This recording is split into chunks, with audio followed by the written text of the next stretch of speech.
Welcome to the Deep Dive. We're here to really get into subjects that matter, pull them apart, and hopefully bring you some clarity, maybe some surprising insights, and keep it interesting along the way. Today, we're diving into something that honestly too many of us know firsthand, that feeling of being stuck in relationships that just feel toxic, especially when it feels like a pattern, like you keep ending up with the same kind of person who just drains you. For a lot of you listening, maybe you felt that confusion, that emotional exhaustion, that nagging question of why me? Why does this keep happening? So, our mission today is to really unpack the psychology behind this. Why do people, even really smart, compassionate people, get drawn into relationships with narcissists? And why is it so hard to leave, even when you see the red flags? We're going to cover a lot. We'll start with what narcissism really is, beyond just, the pop culture stuff. Then, who do they target? What's the actual cycle of these relationships look like? How can you spot the signs earlier? We'll also get into the real impact, the toll it takes. And most importantly, we want to talk about how to break free. How to actually reclaim your power. And there's some fascinating neuroscience here, too, about why these cycles can feel, well, almost like an addiction. It's not just in your head. So let's start there. The word narcissist, it gets thrown around a lot, right? What comes to mind? Probably someone glued to their phone, taking selfies, obsessed with themselves. It's almost become this casual insult for someone vain. But that's not the whole picture, is it? What are we actually talking about psychologically? No, it really isn't. And that's such a crucial starting point because the popular idea, it barely scratches the surface. It's a much deeper, more complex psychological reality. We're not just talking about someone who likes mirrors a bit too much. Narcissistic personality disorder, or NPD, it's a legitimate clinical diagnosis. It's in the DSM-5. But even beyond that formal diagnosis, there's a whole spectrum. Lots of people might show narcissistic traits without having the full disorder. Understanding that spectrum is key. It helps recognize patterns without just slapping labels on everyone. Okay, so traits versus the full disorder. That's an important distinction. Definitely. And when we talk about NPD, or even significant traits, we're looking at a core set of characteristics. They're pervasive. They shape how someone interacts with everything and everyone. The first big one is grandiosity. And this isn't just confidence. Healthy confidence is great. This is different. It's an inflated, sometimes almost fantastical sense of self-importance. Often, it's completely disconnected from their actual achievements. So they genuinely believe they're superior, like special. Yes, exactly. Unique, destined for great things, entitled to special treatment. They often feel like the usual rules, the normal considerations, they just don't apply to them. You might hear them talk about these amazing future successes as if they're already fact, or recount past events in a way that makes them sound heroic, even if that's not quite how it happened. It's a whole narrative built around their superiority. Right, a distorted reality almost, where they're always the star. How does that affect their connections with other people? Emotionally. Oh, profoundly. Yeah. Because alongside that grandiosity, you almost always find a significant lack of empathy. And again, this isn't just being a bit thoughtless sometimes. We all have moments like that. This is a deep, consistent inability to truly understand or share the feelings of others. They might intellectually grasp what someone is supposed to feel in a situation. Maybe they can even mimic it, but they don't feel it themselves. Mm. So if you're hurting, their first thought might genuinely be about how your pain affects them, how it inconveniences them, or maybe even how they can use your vulnerability. Wow. There's this fundamental disconnect. They struggle to really put themselves in another person's shoes. Other people often become extensions of themselves or just tools to meet their needs. That sounds incredibly isolating for anyone trying to build a real connection with them. If there's no genuine empathy, what are they looking for in relationships? What do they need from others? That's the million-dollar question, isn't it? They are driven by something we call narcissistic supply. Think of it as their fuel. It's this constant, insatiable need for external validation. Admiration, attention, praise, sometimes even fear or negative attention works. Anything that confirms their importance and feeds that grandiose image. Like a bottomless pit that needs constant filling from the outside. Exactly like that. Because underneath the surface, their self-esteem is actually incredibly fragile. That supply is what props up the facade. Without it, those deep-seated feelings of insecurity, maybe even shame, start bubbling up, and that's terrifying for them.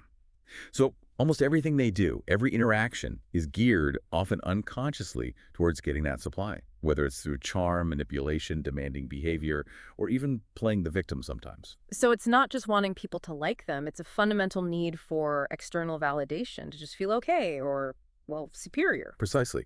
And to get that supply, they often become masters of manipulative behavior. And these tactics can be incredibly subtle, really insidious. That's why people often end up feeling so confused, like they're going crazy. What kind of tactics are we talking about?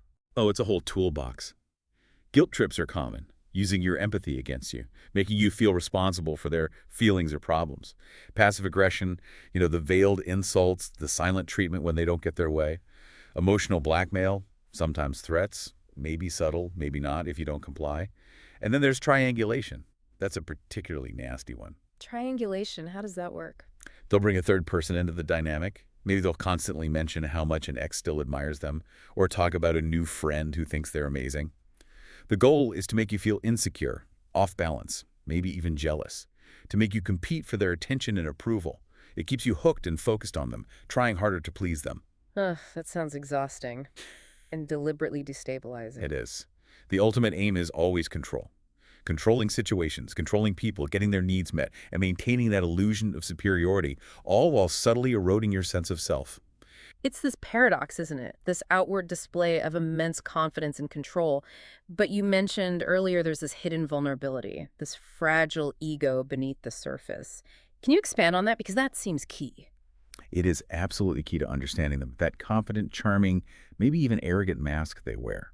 It's often hiding a profound core of insecurity, maybe deep shame, a terrifying feeling of being fundamentally inadequate or flawed.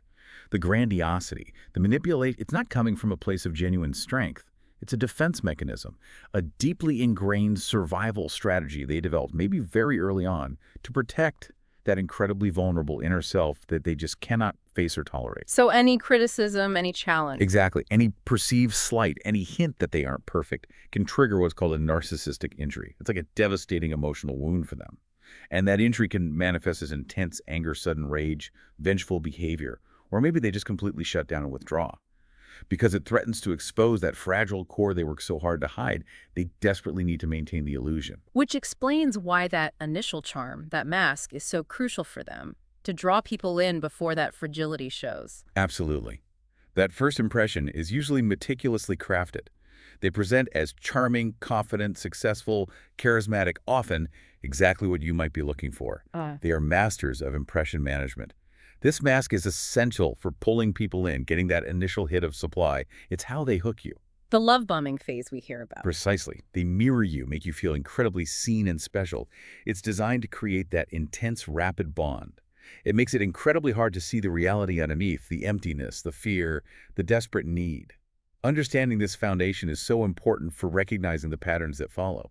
It helps make sense of why you, or someone you know, might have been so captivated at the start. Yeah, it really does. It helps explain how smart, empathetic people get pulled in. Which brings us to that really crucial, maybe counterintuitive question. Who do narcissists actually target? Is it really about preying on weakness? That's such a common myth, and it causes so much unnecessary self-blame for people who've been through it. The reality is often the complete opposite. Okay, so not the weak. No. They're often incredibly strategic, maybe not always consciously planning it out step by step, but instinctively gravitating towards certain qualities. And often, those qualities are strengths. Think about it. They're often drawn to strong, empathetic, emotionally intelligent individuals. Why? That seems like it would be harder for them. Because those qualities offer the richest source of supply. Your strength, your empathy, your success. These are things they can reflect off, absorb almost. It makes them feel stronger, more important, more virtuous by association. Your ability to feel deeply is something they lack, so they feed off that emotional richness. It's like finding the best mirror, the most potent energy source. So it's less about finding someone easy to dominate and more about finding someone with qualities they want to sort of siphon off. That's a really good way to put it. They're also very attracted to people with soft boundaries. Someone who hasn't quite learned to say no firmly, or who feels guilty asserting their own needs.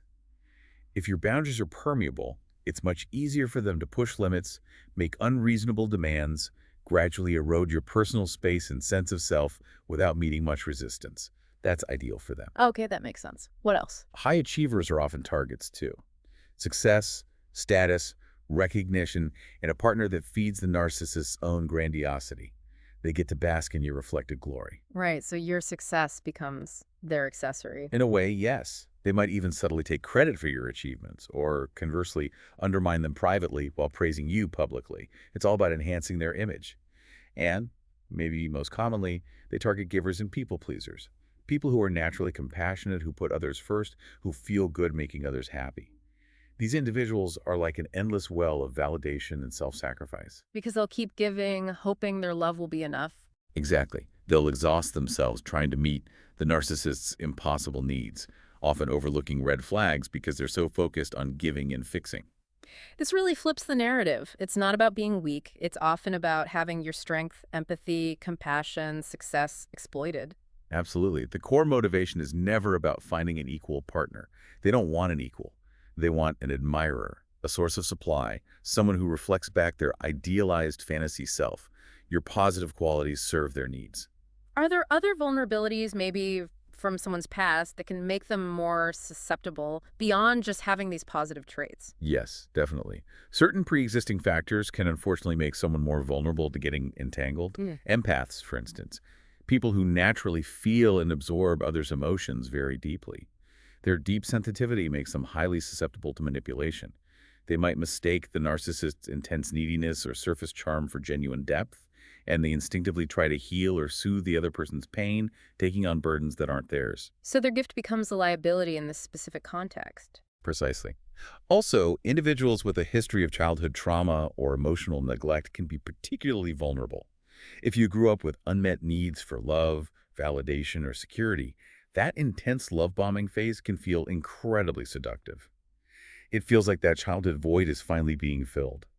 That intense attention feels like the love you always craved. And you might have learned early on to suppress your own needs to keep the peace or gain approval, making that dynamic feel familiar even if it's unhealthy. The familiar, even if painful, can feel safer than the unknown. Sadly, yes. And related to that are those who subconsciously seek love to heal a void within themselves. Maybe you carry old wounds and believe finding the right person, the perfect love, will finally fix you or make you whole.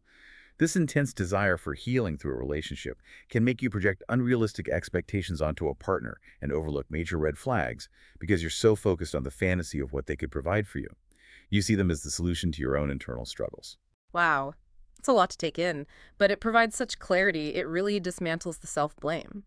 Being targeted isn't a character flaw. It's often about having valuable qualities that are unfortunately ripe for exploitation by someone with these patterns. So the targeting happens, the initial charm works, then what? The relationship starts to follow this predictable yet devastating cycle. You mentioned it feels like an addiction driven by neurochemistry. Let's break that cycle down. Yes, understanding this cycle is absolutely crucial for breaking free. It explains the confusion, the feeling of being trapped, and why it's so hard to just walk away. It's not just emotional, it's neurological. It typically starts with phase 1, love bombing. We touched on this, but let's really define it. It's an overwhelming tsunami of affection and attention. Intense flattery, constant texts and calls, gifts, future faking. We're soulmates. I've never felt this way before. Planning trips or moving in after weeks. They mirror your interests, your values, your dreams, making you feel incredibly uniquely seen. That too good to be true feeling, almost intoxicating. Exactly. And the purpose is sinister. To create rapid, intense emotional dependency. To bypass your rational assessment and hook you fast. Neurochemically, this phase floods your brain with dopamine. Dopamine isn't just about pleasure, it's a reward chemical. It creates euphoria, intense bonding. Your brain literally learns this person equals intense pleasure and reward. It wires you to crave them, like a drug. This is the addictive hook. Okay, so you're hooked by this dopamine rush. Then what happens? Then, almost inevitably, comes phase 2, devaluation. Once they feel you're securely attached, the mask begins to slip. The adoration starts to fade, replaced by criticism. It might start subtly, little jabs, backhanded compliments. Then passive aggression, withholding affection, ignoring you. And the most damaging part, gaslighting. Explain gaslighting again because it's such a core tactic. Gaslighting is systematically making you doubt your own reality. They deny things they said or did. I never said that. You're imagining things. They dismiss your feelings. You're too sensitive. You're overreacting. They twist events to make you seem unstable or irrational. The goal is to erode your confidence in your own perception, your own memory, your own sanity, making you more dependent on their version of reality. It sounds like psychological warfare, designed to make you feel lost and unstable. It really is. The purpose of devaluation is to chip away at your self-esteem, make you feel insecure, anxious and desperate to regain their approval, the approval you got during the love bombing. It puts them back in control. Neurochemically, this phase is driven by cortisol, the stress hormone. You're living in anxiety, confusion, but you also desperately crave that dopamine hit from phase one. This unpredictable swing between reward and punishment creates an intermittent reinforcement schedule. Like gambling. You keep playing, hoping for the win, even though you mostly lose. Exactly like gambling addiction. Your brain gets hooked on the possibility of the reward, making you tolerate increasing amounts of pain and abuse just for those fleeting moments when the good person seems to reappear. That's chilling. So after devaluation comes the discard. Yes. Phase 3, discard. This often happens abruptly, brutally, when the narcissist feels you're no longer providing adequate supply, or maybe if you start setting firm boundaries, or very commonly, when they found a new, fresh source of supply. It can be sudden ghosting, it just disappear. Or maybe overt cheating, flaunting the new person. Or just a cold, callous cutting off of contact with zero explanation, leaving you completely blindsided and shattered. The emotional whiplash must be unbearable. From soulmate to nothing. It's incredibly traumatic. The purpose is often punitive, to punish you, to reassert their power, and to simply move on because they lack genuine emotional attachment. They discard you like an object that's no longer useful, with chilling indifference. It's designed to wound you deeply. But it doesn't always end there, does it? There's another phase. Often, no, it doesn't end. Just when you might be starting to heal, starting to feel a bit stronger, maybe even moving on, they often initiate phase 4, hoovering, like a vacuum cleaner sucking you back in. How do they do that? It can take many forms. Maybe sudden, "I miss you" texts, dramatic apologies, usually insincere, grand promises of change. "I realize what I lost, I'll go to therapy." Maybe referencing shared memories or inside jokes to reignite that feeling of connection. Sometimes it's just a like on an old photo, enough to get back in your head. Just when you thought you were out, they pull you back in. Exactly. The purpose isn't genuine remorse or love. It's about regaining control, testing your boundaries, seeing if you're still available as a supply source, even just for attention. They can't stand being forgotten or losing power over you. It feeds their ego to know they can still affect you. So this whole cycle, love bomb, devalue, discard, hoover, it creates this powerful neurochemical addiction loop. Precisely. The intermittent reward, love bombing, mixed with punishment, devaluation, discard, creates a profound trauma bond. It's a physiological and psychological addiction. Your brain becomes wired to seek the dopamine high, even amidst the cortisol-fueled stress and pain. This explains why people go back. It's not weakness, it's not stupidity, it's a legitimate neurological response to sophisticated manipulation. Your brain chemistry has been hijacked. Understanding that is so validating. It takes away so much of the shame people feel. It's biology, manipulated. Okay, so knowing this devastating cycle exists, spotting the signs early becomes absolutely critical. Preventing yourself from getting deeply entangled in the first place could save so much pain. What are those early red flags we should be vigilant about? You're absolutely right. Early detection is key. Because that initial charm, that love bombing, can be so incredibly blinding. These signs are often there right from the start, maybe subtle, but present. A huge one is when things move too fast. Way too fast. Intense declarations of love very early on, talking about marriage, kids, moving in together within weeks, sometimes even days.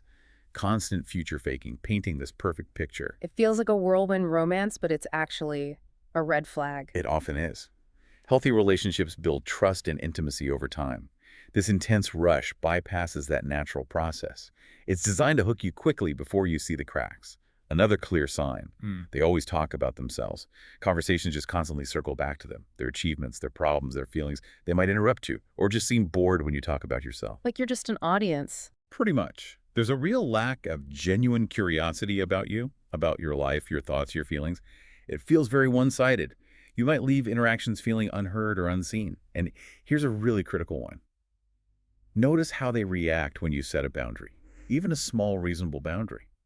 Like saying you need some space, or you can't lend money, or you disagree with something. How do they react? Often with disproportionate anger, withdrawal, pouting, guilt-tripping. They might make you feel selfish or unreasonable for having a need or a limit. Healthy people respect boundaries. Narcissists see them as a personal affront, a challenge to their control.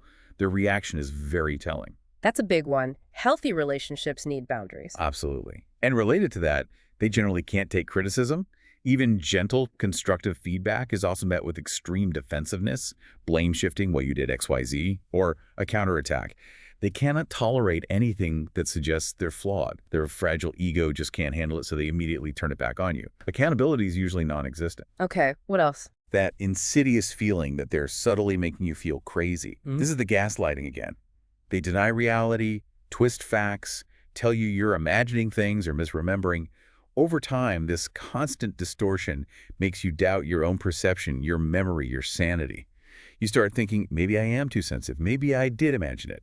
That's terrifying, undermining your whole sense of reality. It is, and it makes you more dependent on them. Another subtle sign is just feeling emotionally drained after spending time with them, but you can't quite pinpoint why. Even if the interaction seemed okay on the surface, you walk away feeling exhausted, depleted, like your energy has been sucked out. Why does that happen? Because you're constantly on high alert, walking on eggshells, managing their moods, trying to anticipate their reactions, unconsciously feeding their need for supply. It's an exhausting performance, even if you don't realize you're doing it.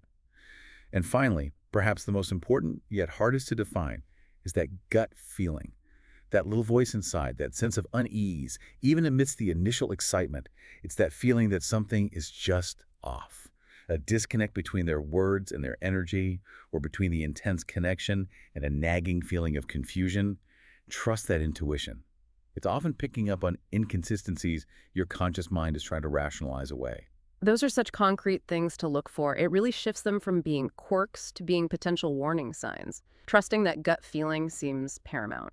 So given these signs, the cycle, the manipulation, it's clear these relationships take a profound toll. It's not just heartbreak. It affects everything, doesn't it? Physically, mentally. The idea that the body keeps the score. Can you elaborate on the deep impact? Absolutely.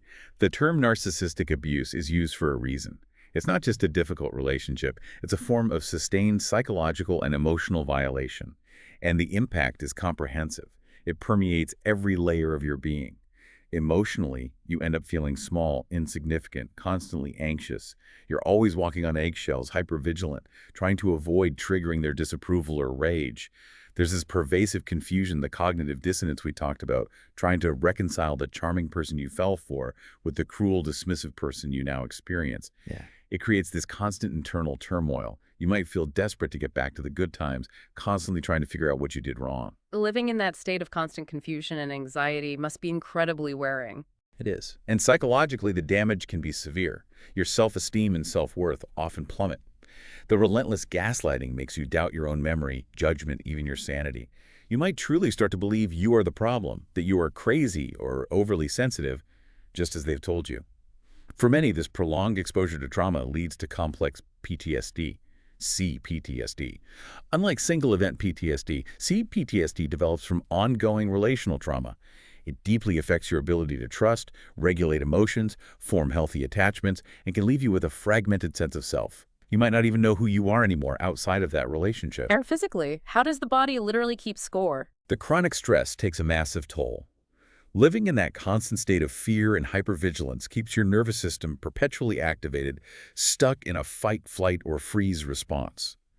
This leads to a cascade of physical symptoms. Chronic fatigue, tension headaches, migraines, digestive issues like IBS, muscle aches, lowered immunity making you prone to illness, sleep disturbances, sometimes even autoimmune conditions can be triggered or exacerbated. Your body is literally screaming under the strain of the constant emotional stress. It's holding on to the trauma. So the emotional pain manifests physically. It's not all in your head. Not at all. Socially, the impact is often isolation. The narcissist might actively isolate you from friends and family, wanting to be your sole focus and source of information, or you might withdraw yourself out of shame, exhaustion, or the sheer difficulty of explaining the confusing dynamic to others. You feel like nobody would understand. You lose your support network just when you need it most. That isolation must make it even harder to leave or get perspective. Absolutely. And finally, there are significant behavioral impacts. You might become excessively people-pleasing, desperate to avoid conflict. You might stop asserting your boundaries altogether. You constantly second-guess yourself. And sometimes, in a desperate attempt to cope or survive, people might even start unintentionally mimicking some of the abuser's behaviors, becoming hypervigilant, defensive, maybe even emotionally reactive themselves. It's a survival adaptation, not a reflection of their true character, but it can be very confusing and distressing. Hearing all this laid out really validates the depth of the pain and damage. It gives language to experiences that people might have struggled to understand or articulate, even to themselves. It's clearly not something to just get over. Acknowledging that depth of impact also highlights how incredibly difficult it can be for someone currently in such a relationship. There are often huge barriers: guilt, fear, kids, finances, maybe even hope. It can feel impossible to leave. For someone listening who is in that situation right now, what practical steps can they take, even small steps? That's such an important point. Feeling trapped is incredibly real, and safety has to be the absolute priority. There's no shame if leaving isn't immediately possible or needs to be a very slow, careful process. Agency can be found even within the relationship. A vital first step, if it's safe to do so, is to start journaling everything, quietly, consistently. Because of the gaslighting, your reality is constantly undermined. Write down specific conversations, dates, what was said, how you felt. Keep a factual record. This isn't just venting, it's creating an objective anchor to reality. When they try to deny or distort things, you have your own record to look back on. It helps you trust your own memory and perception, which is crucial for maintaining your sanity. Like creating your own evidence log to combat the manipulation. Exactly, a private truth ledger. Second, if at all possible, seek out a trauma-informed therapist. This is critical. Regular couples counseling often backfires spectacularly in these dynamics because it assumes equal responsibility. A trauma-informed therapist understands NPD, CPTSD, gaslighting, power imbalances. They can validate your experience, help you process the trauma, rebuild self-worth, and develop coping strategies and safety plans. Whether you're staying for now or planning to leave, they focus on your well-being. So specialized help is key, not just generic relationship advice. Absolutely. Alongside professional help, quietly build or rebuild your support system. Narcissists thrive on isolation, so discreetly reconnect with trusted friends, family members who get it, or find online or local support groups for survivors of narcissistic abuse. You need people who believe you, validate you, and remind you of your worth outside the relationship. Do this carefully without alerting the narcissist if possible, as they may try to sabotage these connections. This external validation is a lifeline. Reclaiming those outside perspectives and support networks. Yes. And this might sound counterintuitive, but generally, avoid confronting the narcissist expecting accountability. Trying to get them to understand your pain, apologize sincerely, or take responsibility is usually futile and can even be dangerous. They lack empathy, they'll twist things, blame shift, maybe even escalate. Focus your energy on your own safety, your emotional well-being, and your plan, not on trying to change them or get closure from them. You likely won't get it. Protect yourself instead. So don't get drawn into arguments hoping for a breakthrough that probably won't come. Precisely. And finally, start thinking about and maybe quietly working on an exit plan, even if it's very slow and gradual. Having a plan, even just in your mind initially, gives you a sense of agency and hope. This can involve practical steps like slowly saving money in a separate account they don't know about, gathering important documents, ID, financial records, kids' papers, and storing them safely elsewhere, researching housing options, understanding your legal rights if relevant. It doesn't have to be immediate. Just taking small, concrete steps towards independence and safety can be incredibly empowering. It shifts the focus from feeling trapped to actively planning your future freedom. Those are really tangible, empowering actions. It offers hope and a sense of control back to someone who might feel they have none. It's about small steps towards reclaiming yourself. But even with plans, even after leaving, we know that pullback can be incredibly strong. People often find themselves returning despite knowing the pain. You've explained the neurochemical addiction, the trauma bond. Let's unpack why that pull is so powerful, and crucially, how to finally break that pattern for good. It's not about willpower alone, is it? Not at all. And this is where so much self-blame happens. Why did I go back? Am I just stupid? No.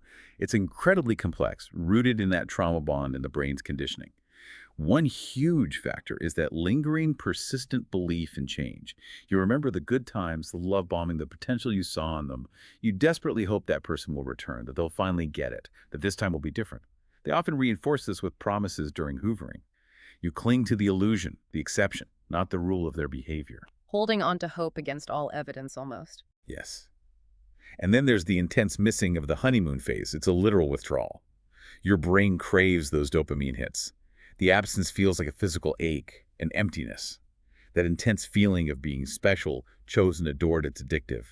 The brain screams for that feeling again, pushing you back towards the source, regardless of the danger. Like an addict craving a drug, even knowing it's destructive. Very similar mechanism. There's also the deep lack of self-trust that develops. After being constantly gaslit and devalued, you doubt your own judgment. Can you really make it on your own? Will anyone else ever love you? Is this just what you deserve? You don't trust yourself to navigate the world or find something better, which makes returning to the familiar, however painful, seem like the safer option sometimes. That erosion of self-trust is so damaging. Absolutely. And underpinning all of this is the trauma bond itself. That powerful, confusing attachment formed through the cycle of abuse and intermittent reinforcement. It feels like an intense, unbreakable connection, almost like fate or destiny. Even though it's destroying you, your nervous system gets wired to this chaotic pattern, confusing intensity with intimacy. Breaking that bond feels like tearing off a part of yourself. So understanding all of that, the hope, the craving, the self-doubt, the trauma bond, how do you actually dismantle it? What does breaking the pattern truly involve? It requires deep, intentional work. It's a healing journey focused on yourself, your nervous system, your core wounds. It's not easy, but it's absolutely possible. A crucial skill is learning to sit with discomfort without acting on it. When that intense urge hits to call them, check their social media, respond to a hoover, you have to learn to tolerate that feeling. Acknowledge it. Okay, I'm feeling intense longing, fear, loneliness right now. Breathe through it. Let it be there without immediately trying to fix it by reconnecting. This builds emotional regulation and resilience. It retrains your brain that discomfort isn't an emergency requiring you to run back to the source of the pain. Mindfulness, grounding techniques, they can be really helpful here. Building tolerance for the withdrawal symptoms, essentially. Exactly. Second, profound healing often involves reparenting your inner child. Many people drawn to these dynamics have unmet needs from childhood for validation, security, unconditional love. The narcissist initially seems to fill that void. Healing means learning to give yourself that validation, that comfort, that security, that unconditional acceptance. You become the wise, loving parent to your own younger self that you perhaps didn't have. This makes you far less vulnerable to seeking it from unhealthy external sources. Meeting your own needs from the inside out. Yes. Third, it's vital to heal attachment wounds. Understanding your own attachment style, anxious, avoidant, disorganized, which often stems from early experiences, is key. These styles can unconsciously draw you to or keep you stuck in unhealthy dynamics. Healing involves working towards a secure attachment, first with yourself, learning emotional stability, self-reliance, and how to recognize and cultivate healthy reciprocal connection. Therapy is often essential for this piece. Understanding your own patterns to change them. Precisely. And finally, perhaps the cornerstone is intentionally practicing radical self-trust and self-worth. The abuse systematically destroys these. You have to consciously, actively rebuild them. This means learning to trust your intuition again, believing your perceptions, valuing your needs, knowing your inherent worth is not dependent on anyone else's approval or validation. When you truly value and trust yourself from the inside, you become less susceptible to manipulation and naturally start setting boundaries that protect your well-being. It's about building an unshakable internal foundation. These are deep, transformative strategies. It's not just about moving on. It's about fundamentally healing the underlying vulnerabilities and reclaiming your core self. It's a journey of empowerment. And that journey leads to what feels like the ultimate act of reclaiming power. Building a life beyond the narcissist. A life that thrives not in spite of them, but completely independently of them. This feels like the true victory. It really is. This phase is about moving from survival to genuine thriving. It's the stage the narcissists hoped you'd never reach because it signifies their complete irrelevance in your life. A huge part of this is fully embracing the power of no. Learning to set firm boundaries, saying no without guilt or over-explaining to anything or anyone that drains you or doesn't align with your values. It feels uncomfortable at first, maybe even scary after being conditioned to comply. But each time you say a clear, grounded no to protect your peace, your energy, your time, you reclaim territory for yourself. You create space for what truly matters. No becomes an act of profound self-love and self-definition. Finding and using your voice to shape your own reality. Exactly. Another crucial practice is cultivating solitude. Learning to be comfortable, even happy, in your own company, rather than fearing loneliness. After the chaos and constant emotional demands of the relationship, solitude offers peace. It's in those quiet moments, away from external noise and influence, that you can really reconnect with yourself, your own thoughts, feelings, preferences, wisdom. You rediscover who you are when you're not performing or reacting. Finding yourself again in the quiet. Yes. And then intentionally surrounding yourself with safe, regulated people. Actively seek out relationships, friendships, maybe new romantic connections eventually, family ties based on mutual respect, empathy, reciprocity, healthy communication. Yep. Learn to identify safe people. Those who listen, support you genuinely, respect your boundaries, celebrate you, and whose presence feels calming, not draining. These connections help you relearn what healthy feels like and rebuild trust. Quality over quantity, focusing on relationships that nourish, not deplete. Absolutely. And throughout this, focus on rebuilding your identity through self-love. This isn't just bubble baths, though those are nice. It's about consistent small acts of self-care and self-compassion. Rediscover hobbies and passions you let go of. Explore new interests. Reconnect with your values. Define yourself based on who you are now and who you want to become, completely separate from the past relationship. It's about actively choosing and nurturing yourself every day. This whole process, setting boundaries, enjoying solitude, finding safe people, rediscovering yourself, it's not about revenge. It's your personal resurrection, a rebirth of your authentic self, taking back your power, your joy, your peace. That is the ultimate victory, purely for you. That's such a powerful and hopeful vision for recovery. It truly emphasizes moving beyond just healing into actively creating a vibrant, authentic life. It's a journey from confusion to clarity, depletion to thriving. So if you're listening and any of this resonates, please hear this. You are not broken. You are not too sensitive. You are absolutely not crazy. You are likely someone who loved deeply, perhaps unwisely at times, and now you have the chance to learn to love wisely, starting with yourself.